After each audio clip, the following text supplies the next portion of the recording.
एक बात पूछूं, हर महीने सैलरी आती है ना, और हर महीने कहीं ना कहीं चली भी जाती है। फिर महीने के आखिर में अकाउंट देखते हो तो मन थोड़ा भारी हो जाता है। सोचते हो, अगर कल जॉब चली गई तो मैं क्या करूंगा। ये डर बहुत कॉमन है और सबसे ज्यादा मिडिल क्लास को लगता है।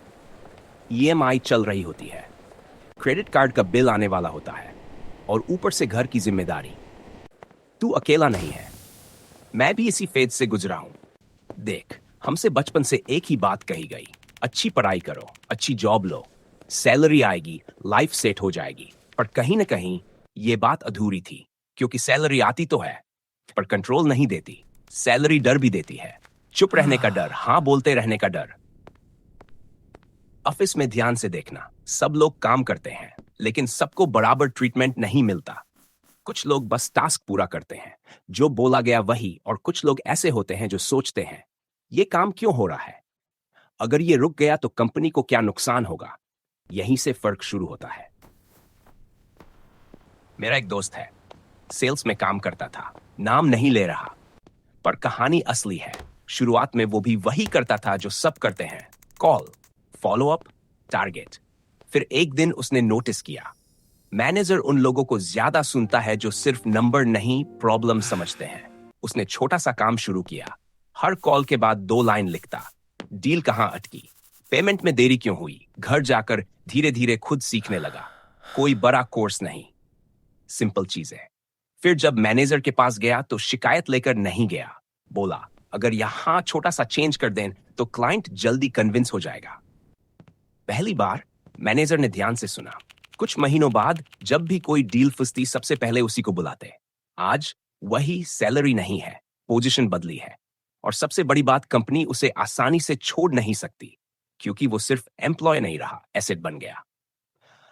अब एक बात ध्यान से सुन, तुझे जीनियस बनने की जरूरत नहीं है, बस रिप्लेस होने से बचना है। काम को जिम्मेदारी की तरह देख, और जब भी बोले सॉल्यूशन की भाषा में बोल। अब दूसरी बात, तेरे आसपास के लोग, ऑफिस के पुराने यार। अगर हर बातचीत में सिस्टम गलत है, सरकार गलत है, सब फ्रॉड है, यही चलता है, तो धीरे धीरे तेरा दिमाग भी वही मानने लगता है। ये लोग बुरे नहीं हैं, बस थके हुए हैं, और थके हुए लोग आगे नहीं खींच पाते।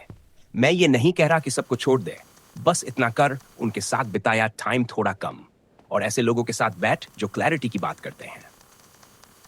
अब तीसरी चीज, बहुत जरूरी, काम करना और काम दिखाना 2 अलग चीजें हैं। एक और दोस्त है मेरा, बहुत मेहनती, डेडलाइन कभी मिस नहीं, पर प्रमोशन कभी नहीं। उसे लगता था पॉलिटिक्स है। असल में वो अपनी वैल्यू बता ही नहीं पाता था। ऑफिस में मेहनत अपने आप नहीं दिखती, थोड़ा बोलना पड़ता है, शोर नहीं, शो ऑफ नहीं, बस साफ बात। इससे टीम का इतना टाइम बचा, इससे एरर कम हुए। जब उसने ये करना शुरू किया, लोगों की नजर बदलने लगी। अब पैसे की बात, सैलरी का मतलब सिर्फ खर्च नहीं होता, पर हम वही करते हैं, फोन, कपड़े, घूमना, सब ठीक है। पर जब हर महीने अंत में कुछ नहीं बचता तो मन में डर बैठ जाता है, और डरा हुआ इंसान कभी आजाद फैसले नहीं ले पाता। मैंने ये गलती की है, इसलिए बता रहा हूं। हर महीने सैलरी का छोटा सा हिस्सा सिर्फ अपने पास रख, नन इन्वेस्ट, नन खर्च, बस पड़े रहने दे। ये पैसा तेरा अकाउंट बैलेंस नहीं, तेरा कॉन्फिडेंस है। अब अगली बात, सिर्फ एक इनकम आज के टाइम में रिस्की है। जॉब बुरी नहीं है, पर अकेली जॉब काफी नहीं। अगर तू कुछ जानता है तो कोई ना कोई उसके लिए पेरेगा। जरूरी नहीं कि तुरंत बड़ा बने, धीरे, छोटा, साइड में। और आखिरी बात, सबसे कम लोग यहां पहुंचते हैं। जब इनकम थोड़ी स्टेबल हो जाए तो चीजें खरीदने से पहले एक सवाल पूछ, क्या ये मेरा टाइम बचाएगा। अगर जवाब हां है तो सही खर्च है, क्योंकि टाइम ही असली अमीरी है। मैं कोई गुरु नहीं हूं, बस वही बोल रहा हूं जो खुद समझ में आया। तू पीछे नहीं है, बस कंफ्यूज है, और कंफ्यूजन धीरे धीरे साफ होता है हर सही फैसले के साथ। सोच लेना।